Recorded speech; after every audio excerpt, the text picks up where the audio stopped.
Good evening. This is the current affairs session for July 13. So, the very first article in Kejriwal bail lends on ED's power to arrest. So, it's an important article from the polity perspective. What is the ongoing story? So, Supreme Court has granted interim bail to Delhi Chief Minister Arvind Kejriwal in the excise policy case. Okay. Now, while granting bail to Arvind Kejriwal, Supreme Court has highlighted or it has raised the questions or raised the bar for arrest by Enforcement Directorate under the Prevention of Money Laundering Act 2002. Okay. So, what does it mean? So Supreme Court actually did not made any statement that whether the Kejriwal's arrest was legal or illegal, okay? But Supreme Court has raised concerns over the procedure or the principles followed by ED while doing the arrest, okay? So you can see over here the very first statement in the key takeaways. Supreme Court did not really make any finding on whether Kejriwal's arrests were legal or not, but it did find sufficient grounds to question how ED uses its power to arrest. Okay. And Supreme Court has decided that this issue about the ED's procedure to arrest a person will be considered by a larger bench. Okay. Now, if I talk about the ED's power to arrest, so ED has the power to arrest a person under the Prevention of Money Laundering Act, and this power of ED was upheld by the Supreme Court in 2022. In 2022, three-judge bench headed by Justice Khanwilkar in Vijay Madan Lal Chaudhary case upheld that ki ED possesses or it has the power to arrest the person under the Prevention of Money Laundering Act. But in this particular ruling of 2022, no specific guidelines were given, or you can say no specific principles were set that this should be the principles or this should be the procedure, standard operating procedure in order to arrest a person. This was not mentioned. So now Supreme Court said that he find now a larger bench will be constituted that will look into the principles of arresting a person under the Prevention of Money Laundering Act by ED. Okay. So, Supreme Court's ruling on Friday is essentially on the ambit of Section 19 of PMLA. This is a particular section from which ED draws its power to arrest. So, we need to remember this Section 19 is the section from which ED gets the power to arrest the person.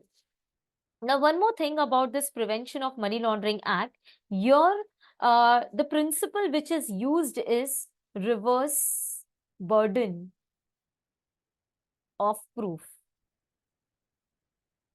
So reverse burden of proof, it means that if an accused is there, accused is put in, he's detained, he's in jail. So if this accused person, he wants a bail, then he has to prove his innocence in front of the court. Okay. So accused has to prove that I am an innocent one. I have no linkages with this particular crime. If this is being proved, or if the judge approves his innocence at the primary instance, then and then only the person can get a bail. If you look at the ordinary procedure, now this is with respect to this Prevention of Money Laundering Act, okay? If you look at the ordinary criminal laws, if an accused is there, for example, an accused is there, he has some charges of murder. So he is detained. So we know the procedure, he has to be taken to the district magistrate within 24 hours. And now here, investigation agencies, that is police, has to give the proof that this person, that is the accused, is the person. These charges are there on this accused, and there is a probability that he is the convict also, and as a result, he should not be given the bail. Okay, this is the ordinary procedure. On the other hand, if I talk about Prevention of Money Laundering Act, here, once an accused is put into jail, investigation agencies at the initial stage, they do not have to go and prove that this person has done the crime and these are the proofs. No, accused has to go and say that I'm an innocent one and I want a bail. So this concept is called as reverse burden of proof. Okay, so that is being mentioned in this particular article. Okay, and so the last line mentions that under the Prevention of Money Laundering Act, the test for bail is prima facie finding by the court that the accused is not guilty. Okay, so the accused has to go and prove his innocence.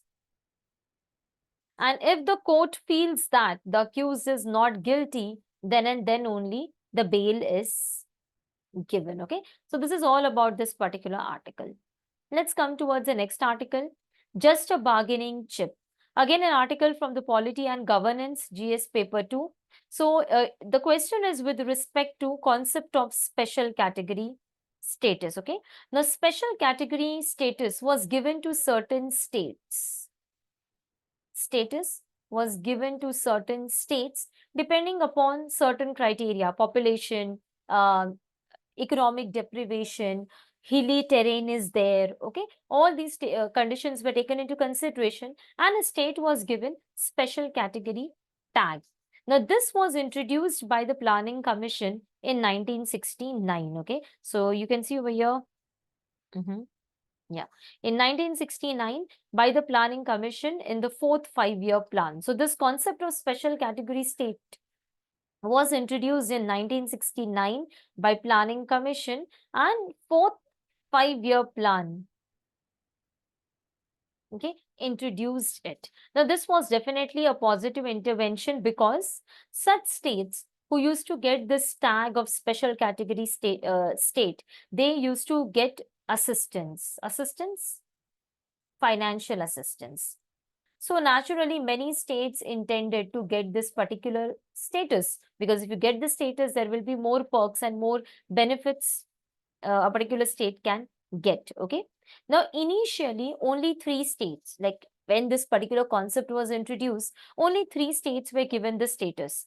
One was Jammu and Kashmir, taking into consideration the terrorism aspect. So J&K, Assam and Nagaland, taking into consideration the hilly terrain, they were given this status. Okay, but eventually with time, few more states were given this status. Okay, so later on, all the northeastern states plus 2 Himalayan states, that is Uttarakhand and Himachal Pradesh, even they were given this status. Okay, Uttarakhand and Himachal Pradesh, even they were given this status. Okay, and National Development Council, it provided plan assistance to the states. Earlier there used to be a planning, five-year planning, so that assistance was given by NDC. So NDC used to help the state in the planning by using the Gadgil formula.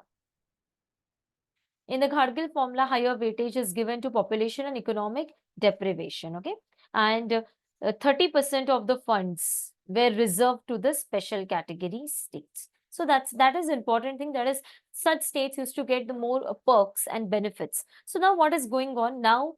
Many states, they say that even we want this special category status, especially Andhra Pradesh, Telangana.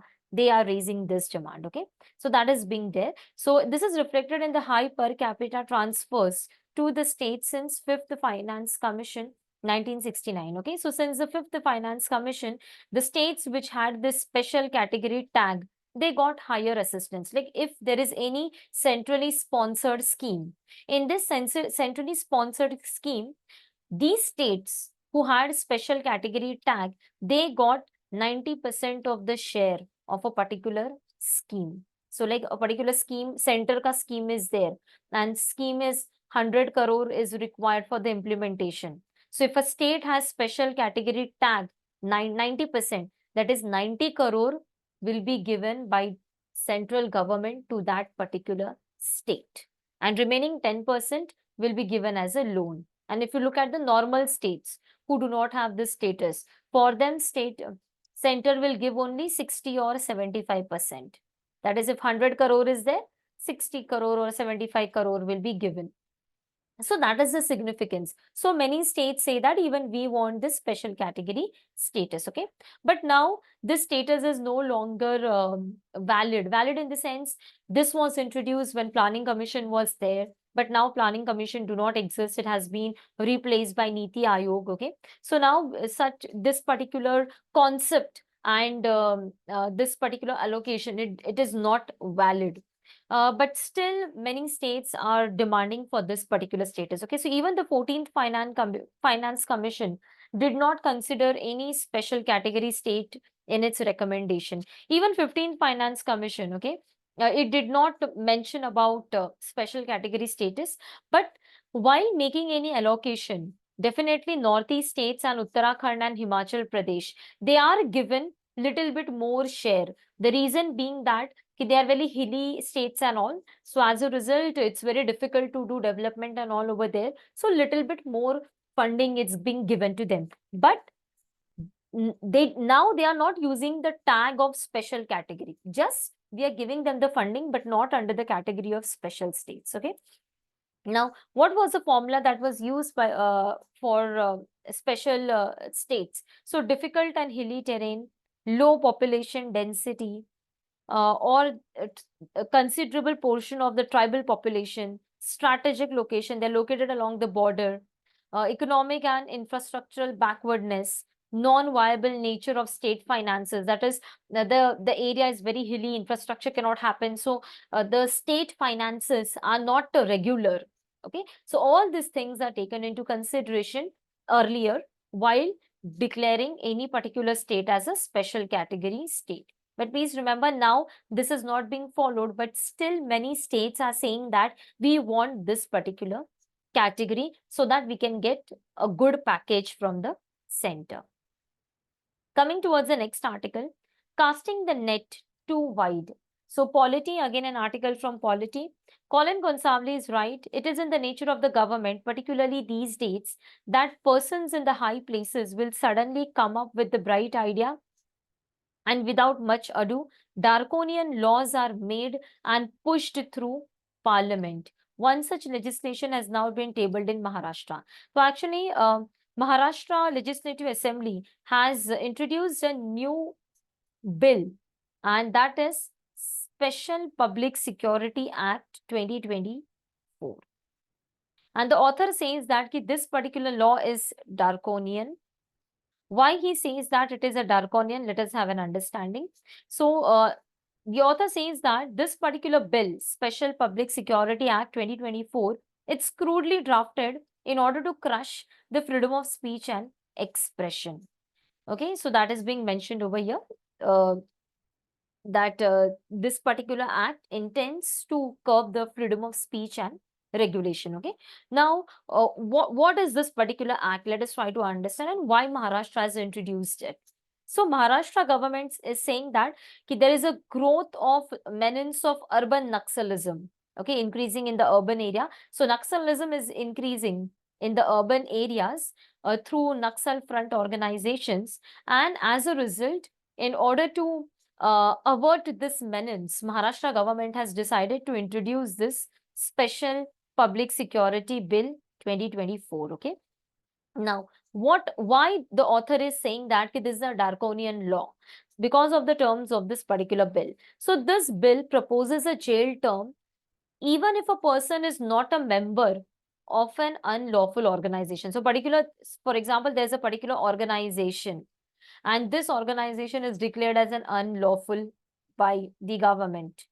Okay, and even though a person is not a member of this, okay, but but if members of this particular group are his friends, okay, or he receives a certain contribution, some aid from this particular group, then also a person can be arrested. So even though a person, like for example, I can say that X is a person, he is directly not a part of this particular organization. ABC is an organization, okay?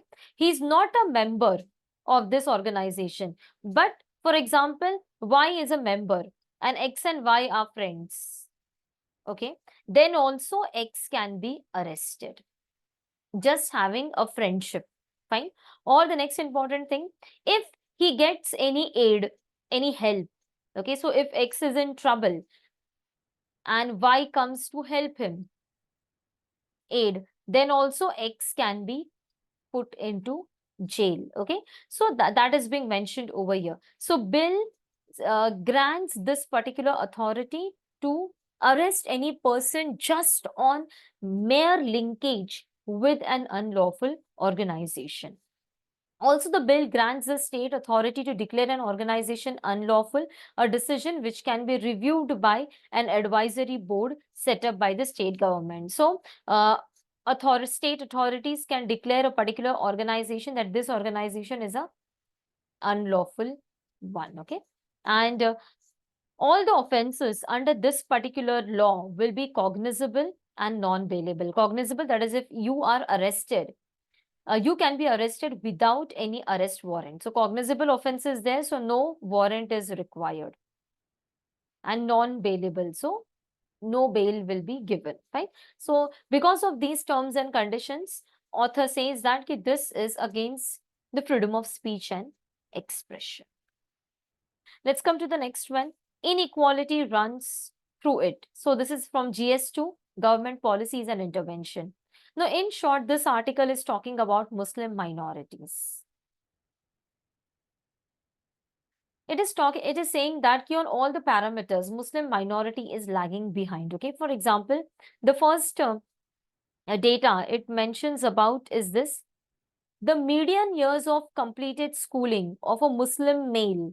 Okay, so if a Muslim male is there, his median year, average years he attended a school is less than other males, is less than 2 years. So 2 years is less than 2 years than other community males. Okay, so basically Muslim males, they attend school for a lesser duration in comparison to the other males that is being mentioned. Next important thing, it talks about infant mortality rate. If you talk about urban infant mortality rate, infant, those who are less than 1 year, babies less than 1 year, okay, so their death is 5% higher than the other communities. So Muslim infant deaths are 5% higher than the other community infants. Okay, so that is being mentioned, and it further mentions that higher percentage of children under 5, so less than 5 years kids, they are suffering from malnutrition, they are malnourished, and they are more in the Muslim community. So education wise, nutrition wise, and mortality wise, this community is suffering. That is being mentioned in this particular article. Okay, so that is being mentioned, and one more thing which they have which the article mentions, that this is also because of segregation. So in segregation in society, we study a concept of ghettos, ghettoization or ghettos. So what do you mean by ghettos? So ghettos is related to segregation only, ghettos. So ghettos, okay. Now, for example, an urban city is there. It's a very high developed city, okay. Some Muslims from the rural area, they come here for the purpose of job. So if in this particular urban city, big towers are there, so it is not possible for a Muslim to, because he is already poor, so he cannot afford buying flats in these towers. So what he will do, he will stay in the slum area, okay. Now further, his relatives will come. He is doing job, so his brother will come. He will join him. His other family members can join him. Okay. Then some other relatives, cousin, brother, even he wants to do work over here. So he also will join. And in this manner, entire locality will be formed. And this locality is a locality of a one particular community. And that is called as ghettos. Ghettos means a community, an area where a particular community stays, and marginalized community. Marginalized because they cannot afford staying in a posh area, well developed area. So they're staying in a slum area or not so furnished area. And this leads to what? This leads to segregation. Why? Because in this part, the facilities are are up to the mark, but here slums हैं, so the dwelling place will not be as clean.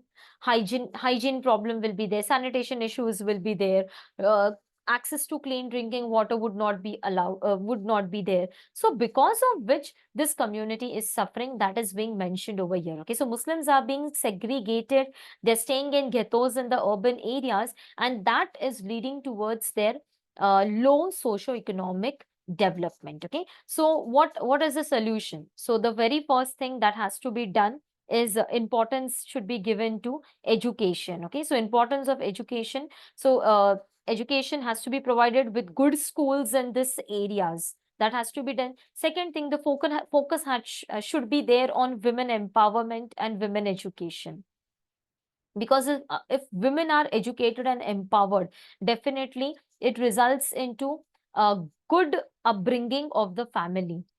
So family improves. If a woman is educated, well off, definitely there will be cleanliness in the house. She will raise her children in a good manner. So this will also reduce for this mortality rates.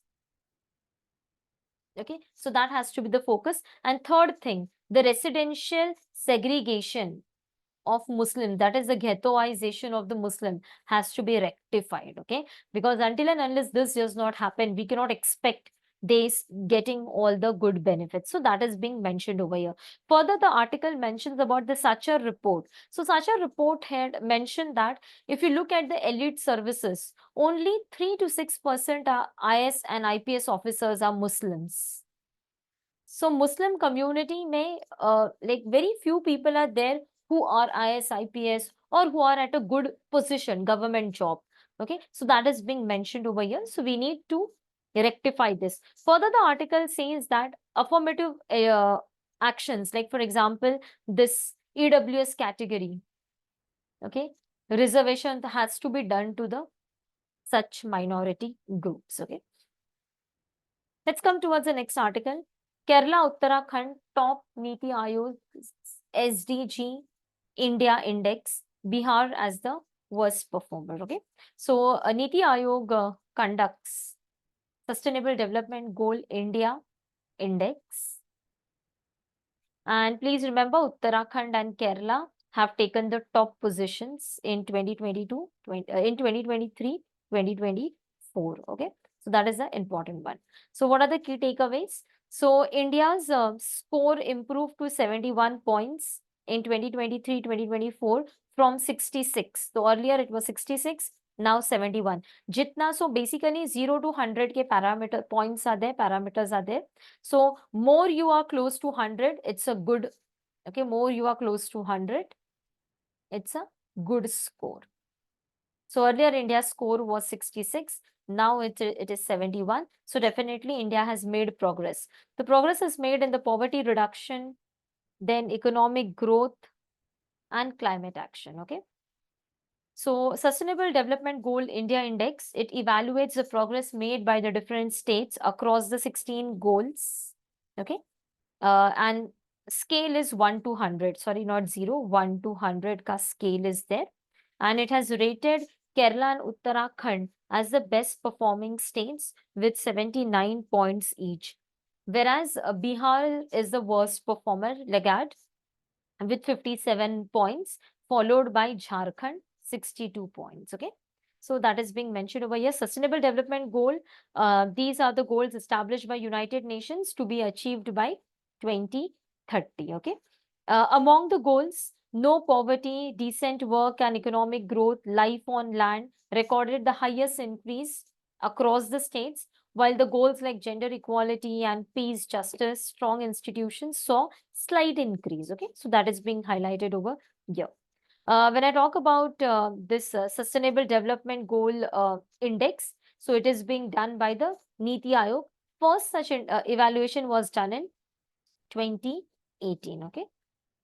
Now there was a question in UPSC 2016. So let us address this question.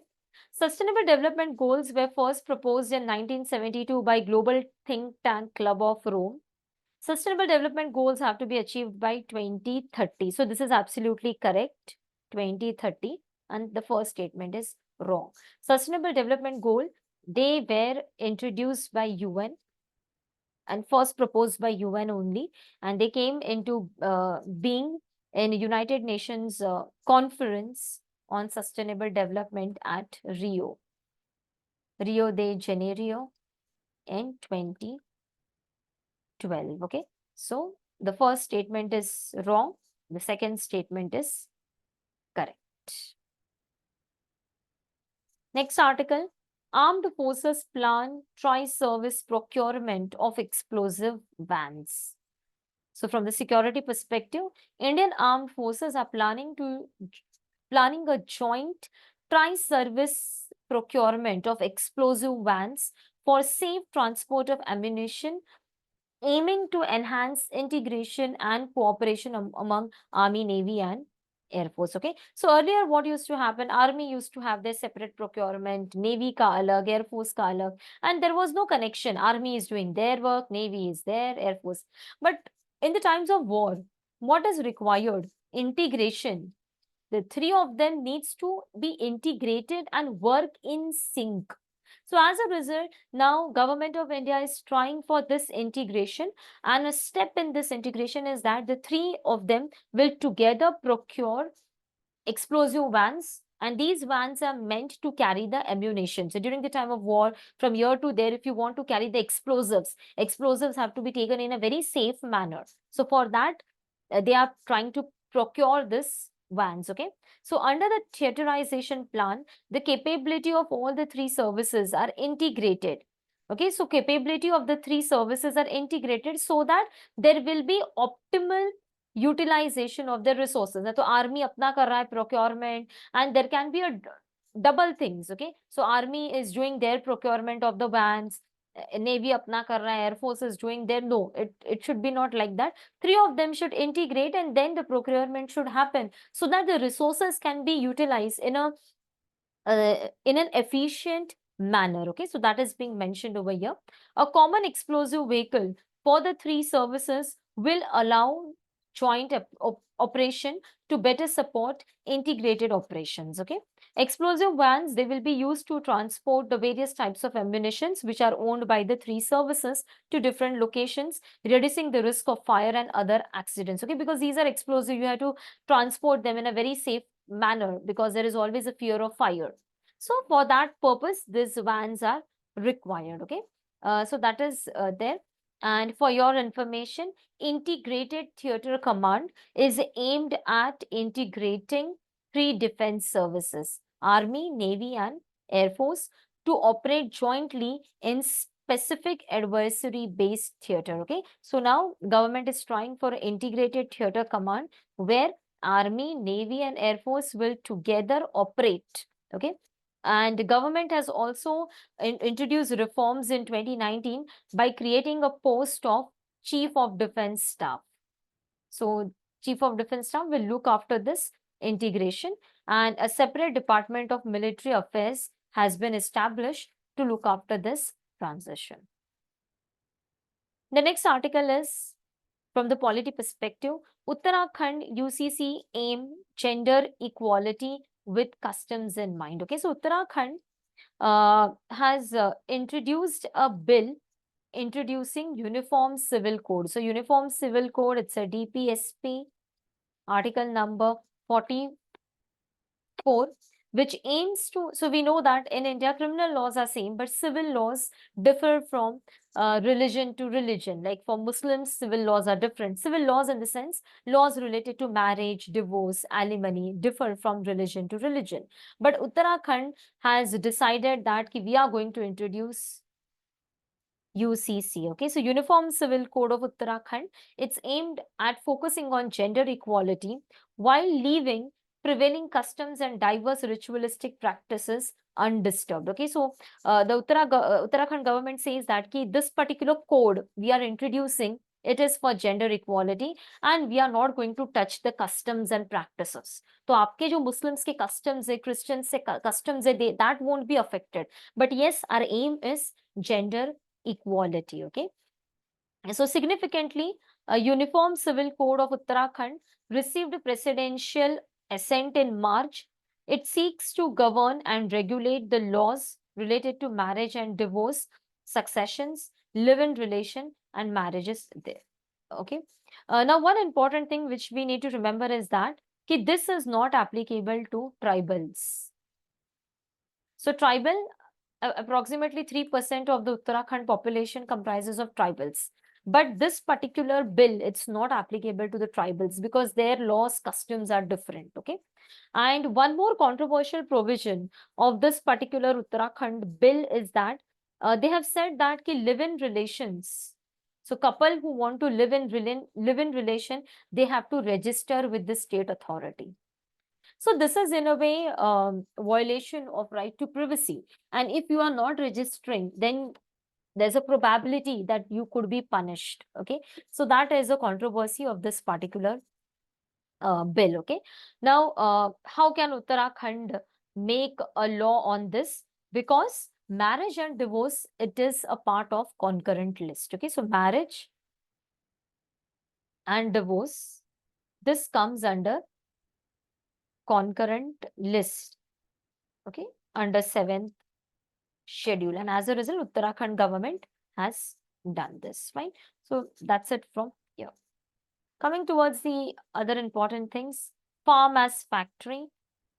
So basically, it has been seen that number of workers in informal sector, they have fallen from 11.13 crore to 10.96 crore. So I guess in the yesterday's 12th July session only, we understood this. There is a decline in the informal employment. Next is her own workplace. So Supreme Court had commented on Monday that mandatory menstrual leave policy can be counterproductive. Okay. So if you are making a mandatory menstrual leave policy, like if you're forcing the companies, you have to give 4 days or 3 days leave to women during the menstruation cycle, during the periods. Okay. This can be counterproductive. Why this can be counterproductive?